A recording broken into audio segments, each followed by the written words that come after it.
तो चलो दोस्तों, एक कॉन्सेप्ट जो बिल्कुल नया नया ताजा ताजा आया है और उस कॉन्सेप्ट का नाम है बाय बैक ऑफ शेयर। क्या नाम भैया? Buy back. अब बाय बैक ऑफ शेयर से पहले तुम्हें प्रैक्टिकल चीज दिखाता हूं। क्या दुनिया में ऐसा होता है? क्या मैंने खुद किया हुआ है। स्क्रीन पर देखना, कौन से शेयर? विप्रो, ठीक है। विप्रो के, है ना, हाँ विप्रो के कितने शेयर है बाबू? अप्रूव्ड कहां लिखा है? 81 शेयर, ठीक है। अप्रूव्ड हुए है ना, मैंने अप्लाई तो ज्यादा करे थे।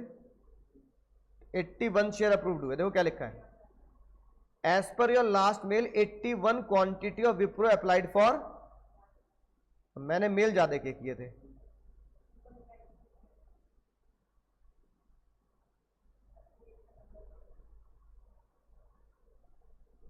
ठीक है ना।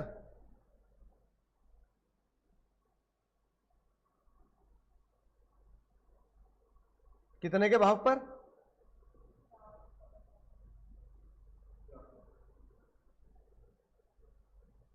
ठीक है कि 81 शेयर हम अलाउ करते हैं आपको 445 रुपए में, राइट। फिर बायबैक करने के बाद जब विप्रो डाउन गया, तब विप्रो चल रहा था 420 का, और फिर ये कितने का बाय हुआ है? 445। फिर जब ये डाउन गया और 445 का बेच के दोबारा 81 शेयर खरीद लिए थे मैंने 415 रुपए के आसपास, है ना। तो कई बार कंपनी ऐसे ही करती है कि आपको बायबैक में ज्यादा पैसा देती है, मार्केट वैल्यू से भी ज्यादा, तभी तो बायबैक करूंगा मैं। समझ में लॉजिक? अगर विप्रो कह रहा है मार्केट में शेयर चल रहा है 420 का, 420 में बायबैक कर, तो बायबैक क्यों करूं? फिर मार्केट में ना बेच दूं। तो विप्रो कह रहा था जो मार्केट में 420 का चल रहा है हमसे 25 रुपए ऊपर पे ले ले, बोल हमें वापस दे दे 81 शेयर। तो मैंने ज्यादा के लिए किया था, प्रो राटा बेसिस पर मेरे 81 शेयर अप्रूव्ड हुए, ठीक है। अब 81 शेयर 445 रुपए के भाव पर बिड मेरी अप्रूव्ड कर दी गई, ठीक है ना, राइट। और मुझे शेयर मेरे ही डीमैट अकाउंट से ऑटोमेटिक डेबिट करके पैसा डाल दिया गया मेरे डीमैट अकाउंट में, ठीक है ना। ऐसे एक बार और किया हुआ मैंने, ये देखो। तुमने क्या टच्ची बात कर दी भाई, पढ़ना जरा। उस कंपनी का नाम था इंजीनियर्स इंडिया। क्या नाम था? Engineers India. देखो क्या लिखा है, please refer the equity share tendered bye you buyback, है ना। मैंने कितने बायबैक के लिए अप्लाई किया था? 100। मुझे कितनी एक्सेप्टेंस मिली? तो मेरे 64, है ना, शेयर्स 84 के भाव पे बायबैक दे दिए उन्होंने, ठीक है। तो यानी मार्केट में चल रहा होगा, मुझे याद नहीं आ रहा एग्जैक्टली, मार्केट में चल रहा होगा 70 का, उन्होंने कहा 15-14 रुपए एक्स्ट्रा पे ले ले भाई, क्या दिक्कत है, मैं तभी तो लूंगा। समझ रहे बात को बाबू? भाई मैं तभी तो बायबैक करूंगा। मेरे पास 100 थे, मैंने कहा 100 के 100 बायबैक ले लो मुझसे, नहीं बात। तो मेरे 84 अप्रूव्ड हुए। तो जो भी ऑप्शन आता है बायबैक का, मेरे पास का जीवन में 2 ही आए थे, है ना, जो जिनकी होल्डिंग थी। तो उनके हिसाब से नहीं, आईओसी का भी आया हुआ शायद, है ना, ये रहा इंडियन ऑयल का, इंडियन ऑयल कॉर्पोरेशन। पढ़ना जरा। Dear sir you have the, आपके पास शेयर है, बायबैक कर लो। तो नंबर ऑफ इक्विटी शेयर मेरे कितने थे? 50। कितने बायबैक में गए मेरे? 18। मैंने कहा 18 ले लो। तो जितने भी बायबैक के ऑफर आते हैं मैं सबको अवेल कर लेता हूं, क्योंकि मार्केट वैल्यू से ज्यादा पे जा रहे होते हैं, और आने के बाद लो पे प्राइस पे खरीद लो मार्केट पे, या पहली लो पे खरीद लो अगर तुम्हें लग रहा है तो, ठीक है ना। ये तो बहुत पुरानी बात हो गई, विप्रो की बिल्कुल रिसेंट की बात थी। तो ये बायबैक कर लिया। अब बात आती है बायबैक का मजा तो ले लिया मैंने, 415 का शेयर, 410 का शेयर कितने में बेच रहा हूं? 445 में, मजा तो ले लिया मैंने। तो कैपिटल गेन भी तो आएगा। अब कैपिटल गेन में राहुल गांधी जी नहीं आए इसमें, कैपिटल गेन में राहुल गांधी जी की जगह पर इस पर नया सेक्शन बनाया गया, और उस सेक्शन का नाम रखा बाबू 46 है, सिर्फ बायबैक के ऊपर ही रखा गया है। ठीक है, अब देखो बायबैक में बताओ किसने किसको शेयर दिए। विप्रो की बात कर लें तो डोमेस्टिक कंपनी विप्रो,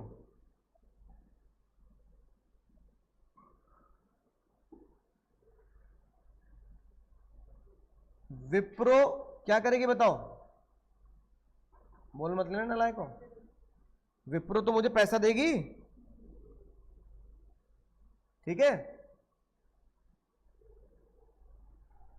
चलो इधर करता हूं, मैं क्या दूंगा उन्हें, तो मैंने उन्हें शेयर दे दिए किस स्कीम में, तो इसका मतलब बेचा किसने है, विप्रो ने या मैंने। मेरे शेयर गए तो कैपिटल गेन तो मेरे लिए आएगा, तो भाई मैं हो गया इन्वेस्टर।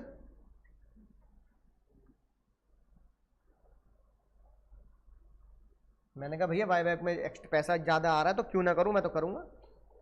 अब विप्रो कह रहा है सर हम भी तो इसलिए कह रहे हैं ले लो यार, हम ज्यादा पे ले लो, हम तो खुद खुश हैं, पैसा पकड़ो। अब ये बताओ मार्केट वैल्यू से ऊपर, अब वो पेमेंट वो कर रहे हैं even more than market price. Market price से कोई कंपनी अगर ऊपर पैसा दे रही है तो कहां से देगी, कहां से देगी, अपने रिजर्व से तो देगी। तो ताई ने बोला भाई विप्रो के लिए तो कोई टैक्स ट्रीटमेंट नहीं है, क्योंकि विप्रो तो बायर है, बायर के थोड़ी टैक्स देता है।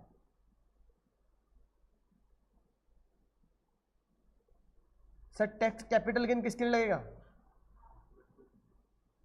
ये आपके लिए।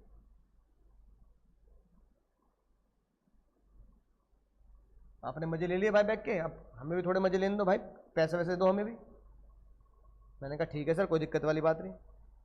अब हुआ क्या, ताई ने बोला कि विप्रो को तो बायर है, विप्रो से तो बात ही नहीं करनी, वो तो बेचारा एक तरीके से लॉस में दे रहा तुम्हें, मार्केट में भी चीज चल रही है उससे ऊपर पे दे रहे तुम्हें, पर तुम्हें जो पैसा दिया जा रहा है मार्केट वैल्यू से ऊपर, ये कहां से दिया जा रहा है, out of reserve and surplus.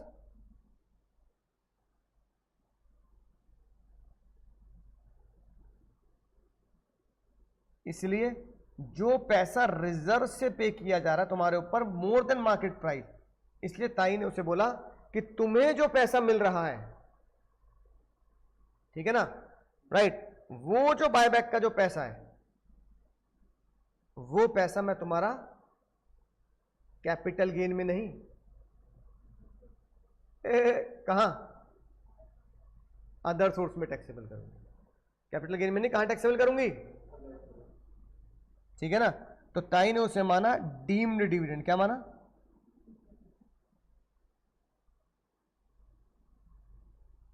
ठीक है, और वो टैक्सेबल होगा under section 222F in other sources, ठीक है भाई।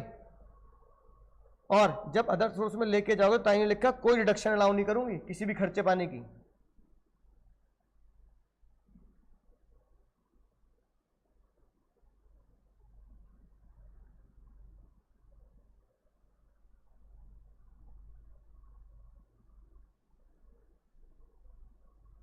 ठीक है।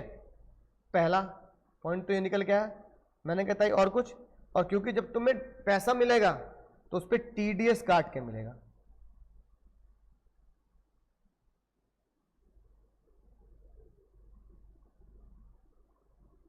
वन 194 सेक्शन के तहत क्या काटा जाएगा, टीडीएस काटा जाएगा 10%, ठीक है ना। और ताई ने बोला जब कॉस्ट ऑफ एक्विजिशन, भाई तुम्हारी जो कॉस्ट है ना, उस तुमने जब शेयर सरेंडर कर दिए सारे के सारे बायबैक में, तो तुम्हारा जितना भी पैसा मिला वो कहां चला गया, कहां चला गया, अदर सोर्स में, मतलब कंपनी ने जो भी तुम्हें पैसा दिया वो कहां चला गया, अदर सोर्स में। और तुमने कॉस्ट, तो तुमने सारे के सारे शेयर सरेंडर कर दिए, तो ताई ने तुम्हारी कॉस्ट को क्या माना, नील, क्या माना, कोआ ऑफ शेयर, है ना, गिवन एज बायबैक,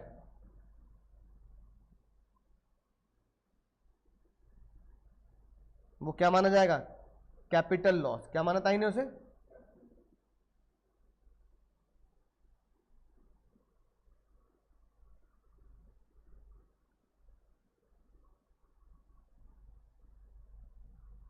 ठीक है बाबू। अब कैपिटल लॉस, अगर कैपिटल लॉस है तुम्हारा शॉर्ट टर्म कैपिटल लॉस, या फिर कैपिटल लॉस क्या होगा? Long term capital loss. एक बात याद रखेंगे, है ना, कैपिटल गेन वाले चैप्टर में, अगर शॉर्ट टर्म कैपिटल लॉस है तो किससे एडजस्ट हो सकता है? शॉर्ट टर्म कैपिटल लॉस से एडजस्ट हो जाएगा। शॉर्ट टर्म कैपिटल लॉस है तो किससे एडजस्ट होता है? Sorry long term capital gain, sorry, है ना, किससे हो सकता है? लॉन्ग टर्म कैपिटल गेन से। यानी कि एक तरीके से शॉर्ट टर्म को समझो छोटा भाई है। क्या है बाबू? ए दीदी क्या कर रही तुम आपस में? तो तुम्हारा भी रिजल्ट है क्या? सुन नहीं रही बात? सुन तो लो भाई, ये इंपॉर्टेंट बात बता रहा हूं, उसके बाद देख लेना। शॉर्ट टर्म कैपिटल लॉस किसकी तरह है? छोटे भाई की तरह। तो short term capital loss short term capital gain से एडजस्ट हो जाएगा, और short term capital loss long term से एडजस्ट है। लेकिन अगर लॉन्ग टर्म कैपिटल लॉस है तो सिर्फ किससे एडजस्ट होगा? Only from long term capital gain. तो ये था बाबू हमारा buy back of shares, buy back of shares.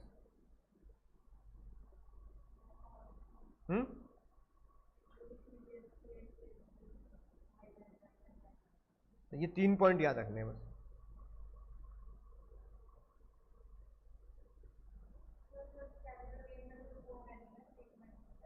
हाँ बस जो भी कॉस्ट है उसे लॉस मान लेंगे, है ना भाई। एसएससी ये बोलेगा कि तुमने मेरा सारा पैसा कहाँ टैक्सेबल कर दिया? अदर सोर्स में। तो जो मेरी जेब से भाई मैंने विप्रो खरीदे थे मान लो 400 के, मुझे कितने के ऑफर हो रहे हो? 445 के। मार्केट में 420 के चल रहा है, अगला मैटर है, पर मैंने 400 खरीद के 445 में बायबैक कर दिए सारे। तो मेरी 400 की खरीद भी तो है, उस खरीद का फायदा क्या करोगे? तो ताई कह रही है वो जो खरीदे उसे क्या मान लूंगी? अगर शॉर्ट टर्म है 12 महीने के अंदर तो शॉर्ट टर्म कैपिटल लॉस, या फिर लॉन्ग टर्म कैपिटल लॉस, उसको एडजस्ट कर लेना। एक तरीके से ताई ने बायबैक को कैपिटल गेन की जगह कहां टैक्सेबल माना है? अजीब ही ट्रीटमेंट है। अदर सोर्स में डीम डिविडेंड मान लिया, और जो मेरी जेब से कॉस्ट गई उसका क्या करूं? उसका कह दिया लॉस मान लिया। हाँ कोवा क्या करूं? लॉस मान लिया, है ना। तो सारा का सारा लॉस कहां चला जाएगा? एडजस्ट। ठीक है ना। तो सारा पेमेंट कहां डाल दी? अदर सोर्स में। और जो मेरी कोवा है क्या मान लिया? कैपिटल लॉस मान लिया। तो ये बायबैक की बात हमें ध्यान रखनी है। देखो ये लिखी बात पढ़ के देख लें एक बार। देखो ये प्यार भरी बात लिखी है, लिखी buyback of share, buyback of share by domestic company Wipro. ओ भाई इधर ध्यान दो, विप्रो जो भी अमाउंट रिसीव किया तुमने कहां चला जाएगा? डीम डिविडेंड, पहला पॉइंट। दूसरा, जो तुम्हारे शेयर की कोवा थी, भाई मैंने कितने खरीदे थे विप्रो, तो मेरे जो विप्रो के 400 के भाव की को कोवा थी वो क्या होगी? कैपिटल लॉस, है ना। जो किससे एडजस्ट हो जाएगी? अदर कैपिटल गेन से। यानी कि कैपिटल लॉस जो होता है वो दूसरे हेड से एडजस्ट नहीं होता, सिर्फ किससे होता है? सिर्फ कैपिटल गेन। हाउस प्रॉपर्टी बेचारा अच्छे दिल का था, तो हाउस प्रॉपर्टी तो सैलरी से भी हो जाता है, पीजीपी से भी हो जाता है ना, कैपिटल गेन से होता है। कैपिटल गेन वाले थोड़े क्या है? ईगो वाले हैं, तो इसलिए लोग उनकी मदद नहीं करते। तो कैपिटल गेन वाला किससे एडजस्ट होगा? कैपिटल गेन से। तो कैपिटल गेन का लॉस अगर सैलरी और हाउस प्रॉपर्टी के पास जाएगा ना, भगा देंगे। तब तो बहुत बन रहा है ना, गोल्ड हूं मैं, ये हूं है। तो इस चक्कर में कैपिटल गेन की कोई दूसरा हेड मदद नहीं करता, अपनी मदद खुद ही करते हैं। लॉन्ग टर्म वाला सिर्फ लॉन्ग टर्म से, शॉर्ट टर्म वाला लॉन्ग टर्म से और शॉर्ट टर्म दोनों से, बस दूसरे हेड नहीं मदद करते उनकी। टीडीएस कितना कटना है? बस ये पढ़ा है मैंने।